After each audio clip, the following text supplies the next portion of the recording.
Halo semua, apa kabar? Semoga dalam keadaan baik dan sehat. Pada sesi ini kita akan melanjutkan diskusi kita sebelumnya mengenai pengembangan REST service. Secara spesifik, kita akan membicarakan mengenai aturan pemakaian HTTP verbs. Kita akan mulai dari tujuan sesi kali ini.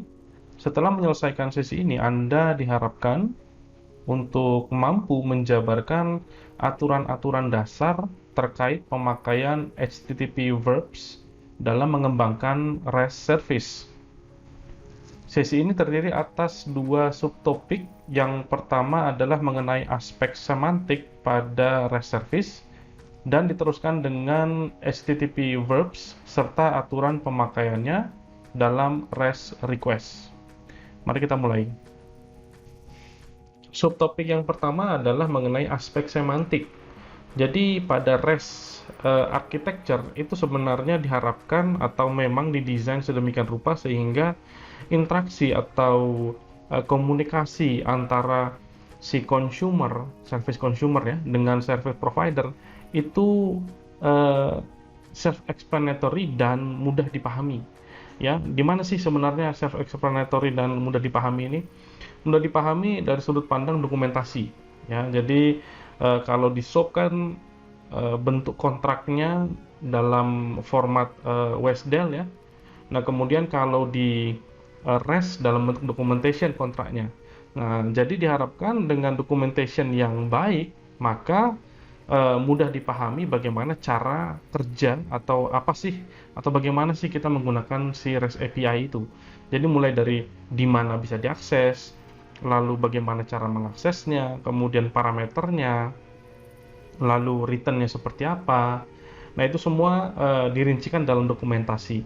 Nah, kalau dokumentasinya baik, maka ya dia akan mudah dipahami ya, mudah dipahami bagaimana cara memakainya. Dan tentu saja memudahkan si consumer dalam menggunakan service tersebut. Lalu ada aspek self-explanatory dalam semantik ini ya. Nah, apa sih self-explanatory itu? Nah, pada dasarnya ketika berkomunikasi itu kan terjadi request response cycle. Anda masih ingat barangkali ya? Nanti kita akan bicarakan sedikit. Nah, pada saat terjadi request response cycle itu sebenarnya apa yang dituliskan pada request itu harusnya sudah mendeskripsikan request tersebut. Demikian juga dengan respons. Apa yang tertulis di respons harusnya sudah mendeskripsikan respons tersebut. Nah, nanti kita akan lihat seperti apa sih bentuknya. Untuk mengachieve si semantik aspek ini, maka kita akan memanfaatkan HTTP request verbs. Jadi ada verbs yang digunakan pada saat kita merequest dengan menggunakan protokol HTTP, dan kita akan menggunakan response code, jadi HTTP response code yang dipakai pada saat kita merespons sebuah request. Ya, ini akan kita pakai. Ada satu level lagi, level semantik lagi, yaitu disebut dengan hypermedia. Ini kita akan bicarakan di sesi-sesi mendatang, ini agak kompleks. Jadi ini aspek semantiknya ya. Jadi bagaimana sih kita bisa menyampaikan maksud kita, maksudnya itu request ya. Misalnya request kita sebaik mungkin sedemikian rupa sehingga request kita itu sudah cukup clear, ya sudah clear lah, ya.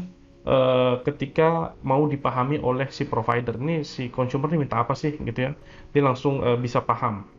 Lalu demikian juga dengan respons yang dikirimkan oleh provider ke consumer, itu dengan membaca responsnya saja langsung si consumer bisa ngerti, oh maksudnya begini, oh artinya begini, oh ini resultnya begini toh. Jadi idenya seperti itu untuk semantik ya.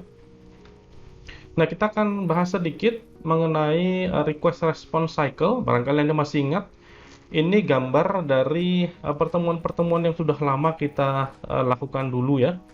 Nah, di sini saya modif sedikit, yaitu bentuk data yang dikembalikan atau yang ada di dalam response itu saya buat JSON karena mostly kita akan menggunakan format JSON.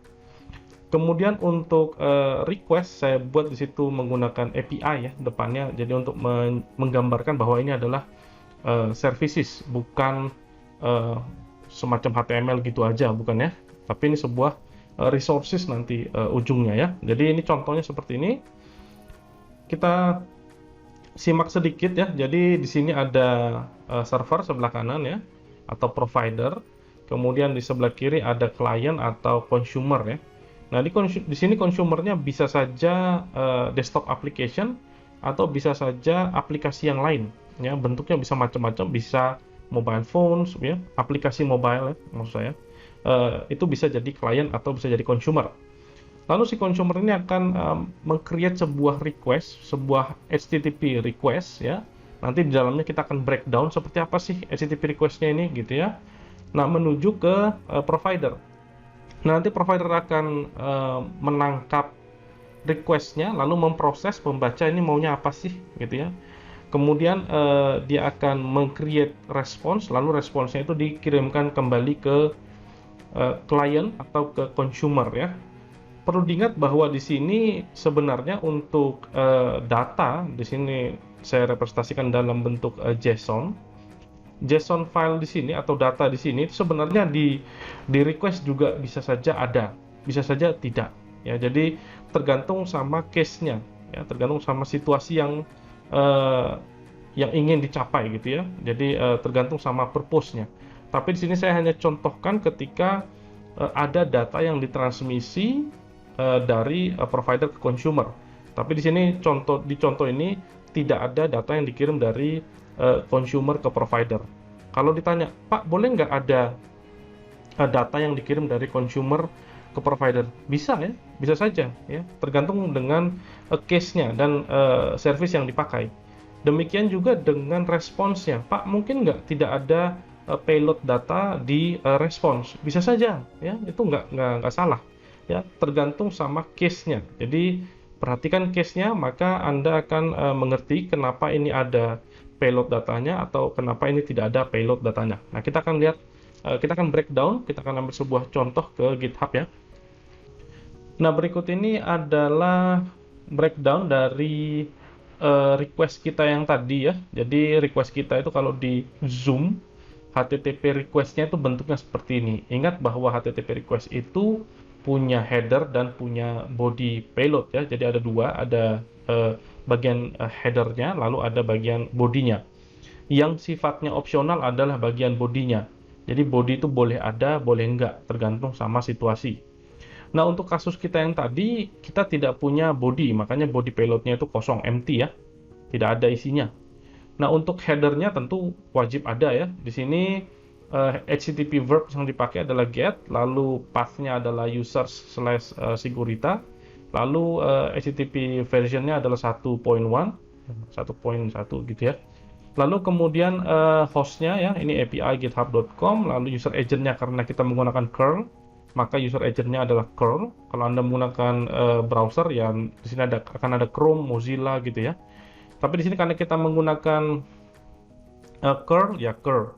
Kemudian kita juga menambahkan tadi header bahwa kita berharap atau si consumer berharap nanti responsnya dalam bentuk JSON ya. Jadi ketika si consumer ini request sesuatu, dia juga bisa minta kira-kira nanti data yang dikembalikan dalam respons nanti itu dikemas dalam bentuk atau dalam format JSON ya. Kita bisa request itu.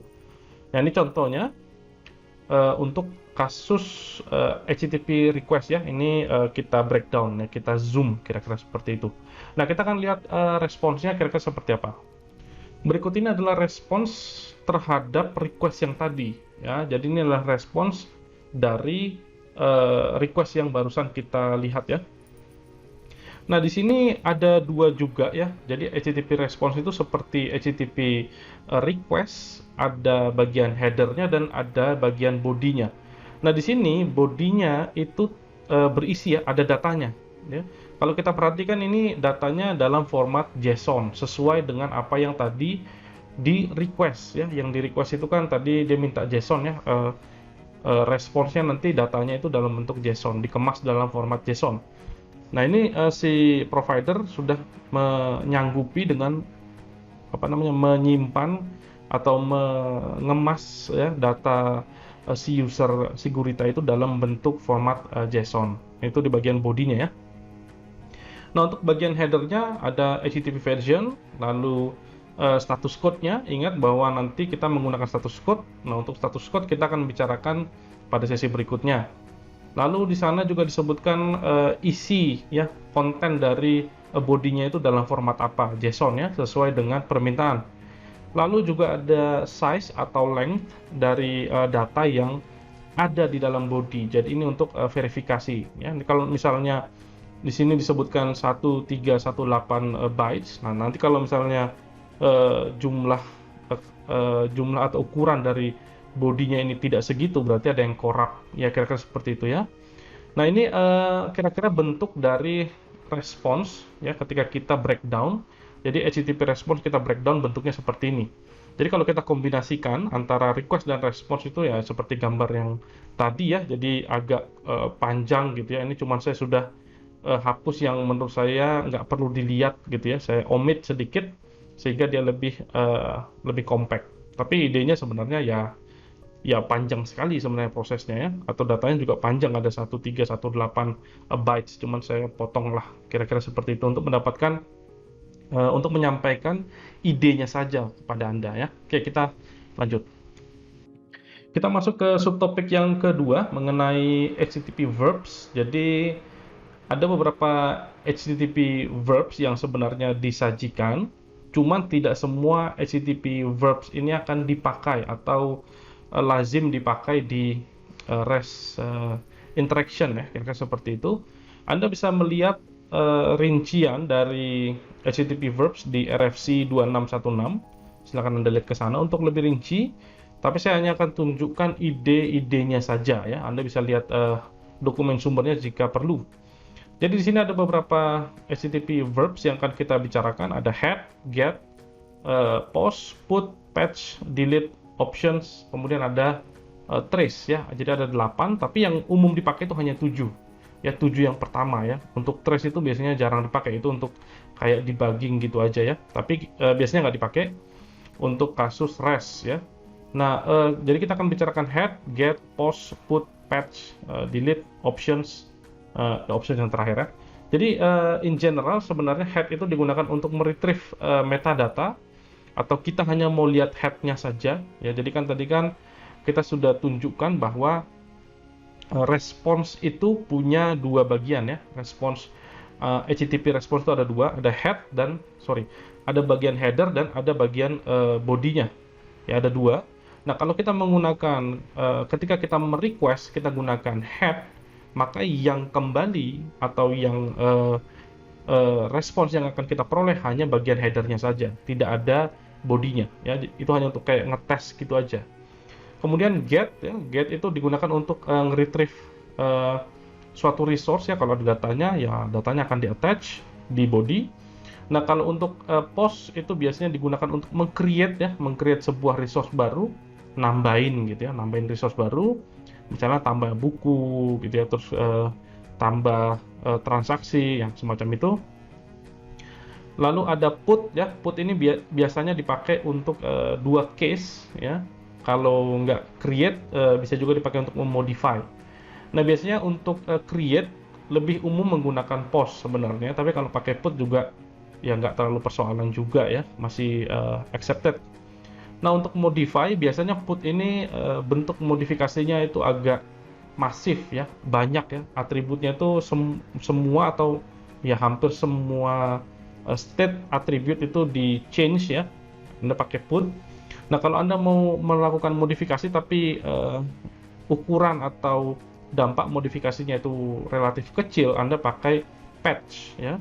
Jadi bedanya put dan patch, kalau put itu dia akan whole ya, atau almost whole attributes. Nah, kalau kalau patch cenderung hanya sedikit ya. Misalnya contoh, kalau Anda ganti password misalnya, ya ganti password itu kan artinya cuma passwordnya yang ganti ya.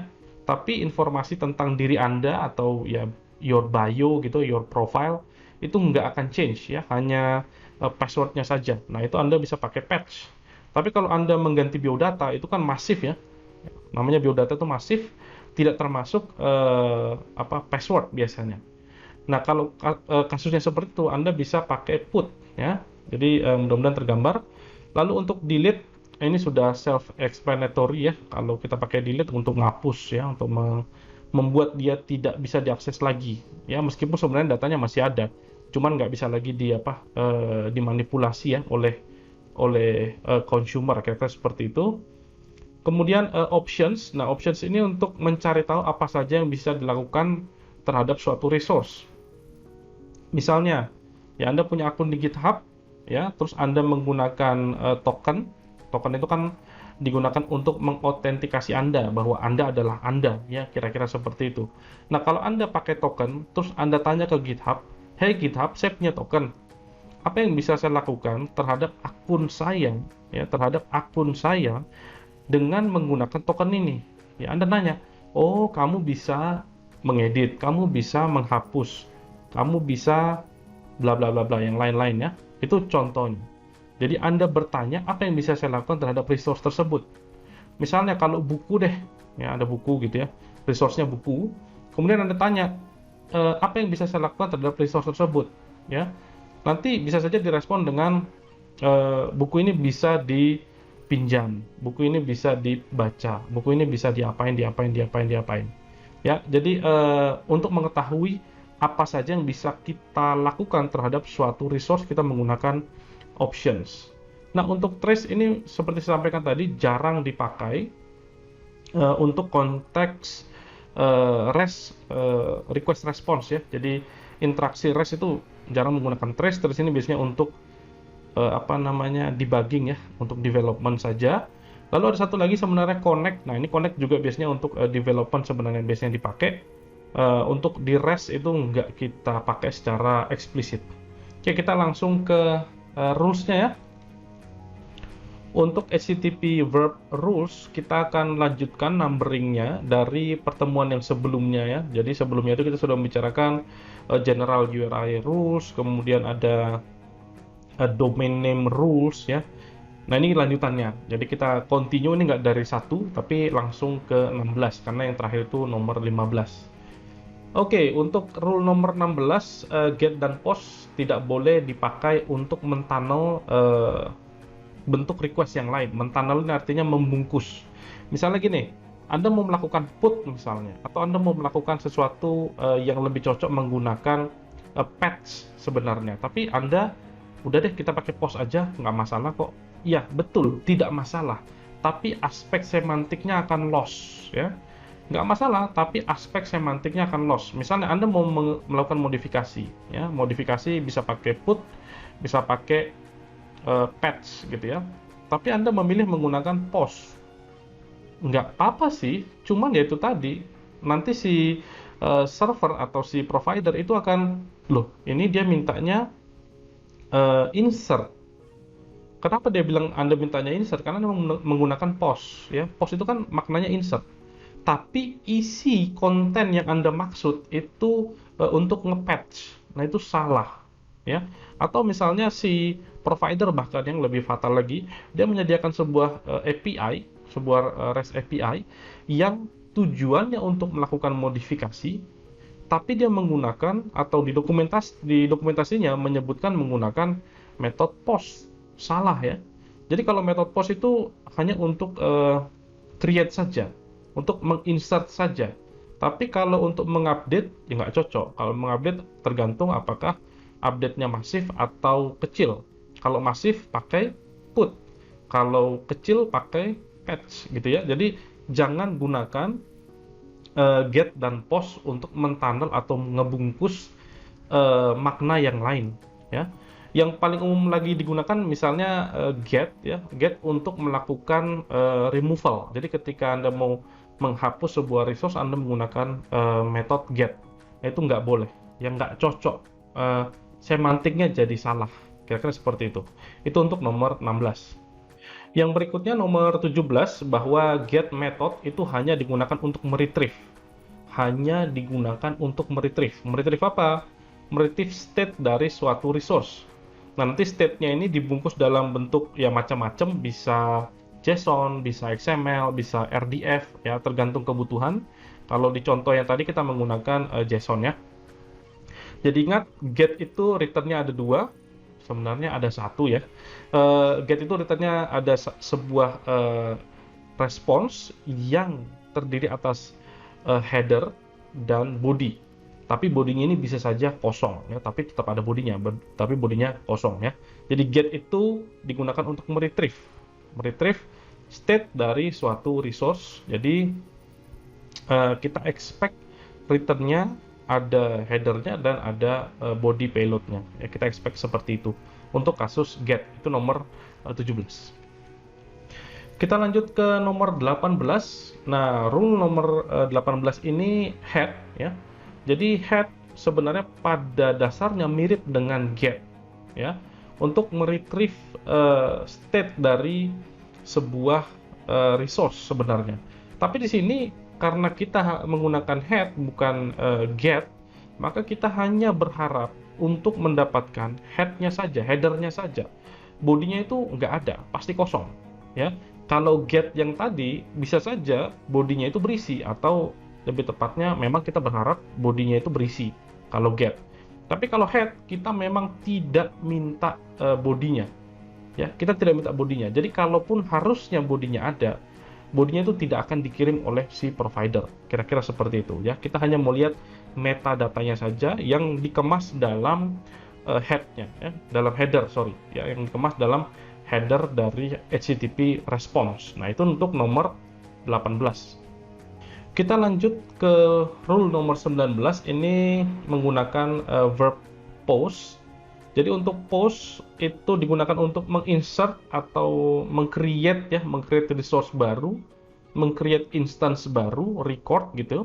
Nah, karena kita mau mengcreate record, biasanya very likely kita juga akan mengirimkan data yang mau disimpan atau data yang mau di-create. Ya, kalau Anda misalnya ngedaftar ke GitHub misalnya ya.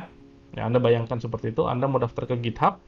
Nah, kan Anda mau daftar, Anda harus kasih tahu, saya mau username saya ini, saya mau email saya ini, saya mau password saya ini. Nah, kan Anda harus kirim juga datanya. Nggak mungkin Anda bilang, saya mau daftar, tapi nggak ngirim data. Ya, dia mau nyimpan apa? Nggak ada ya. Justru Anda harus kirimkan data yang mau Anda, atau yang Anda harapkan disimpan atau di-create ya, di-create di provider ya, di sisinya provider. Nah, jadi itu untuk rule nomor 19, post itu digunakan untuk nge-create atau menginsert ya, menginsert resource baru. Nah, karena mau menginsert, pertanyaannya adalah apa yang mau diinsert ya? Datanya mana? Jadi Anda harus sertakan datanya ya. Rule nomor 20 masih dengan verb post. Nah, di sini post digunakan untuk menginvoke atau mengkonsum controller. Jadi kalau ada sebuah REST service yang ada aspek controllernya di belakang, ya kan, itu kan kalau URI-nya controller itu paling belakang ya. Nah, itu Anda gunakan post ya. Jadi gunakan post untuk menginvoke controller ya. Jadi ada REST API yang bentuknya itu atau ada aspek controllernya di belakang ya, gunakan method atau verb post. Yang berikutnya rules nomor 21 dan 22 ini sebenarnya basically sangat mirip, jadi kita bahas sekaligus saja. Untuk 21 rule 21 maksud saya itu terkait put, lalu 22 itu terkait patch. Jadi ini dua buah verbs yang berbeda. Pada dasarnya kedua verbs ini digunakan untuk melakukan modifikasi nilai yang ada di resource. Ya, yang bedanya adalah kalau put biasanya masif, ya masif. Kalau mau memodify ya masif. Kalau patch biasanya minimum modifikasinya. Ya, jadi kalau put masif, kalau patch biasanya minimal, kecil ya. Seperti contoh tadi, kalau Anda memodifikasi biodata, Anda gunakan put. Tapi kalau Anda mau memodifikasi hanya password, ya Anda gunakan patch.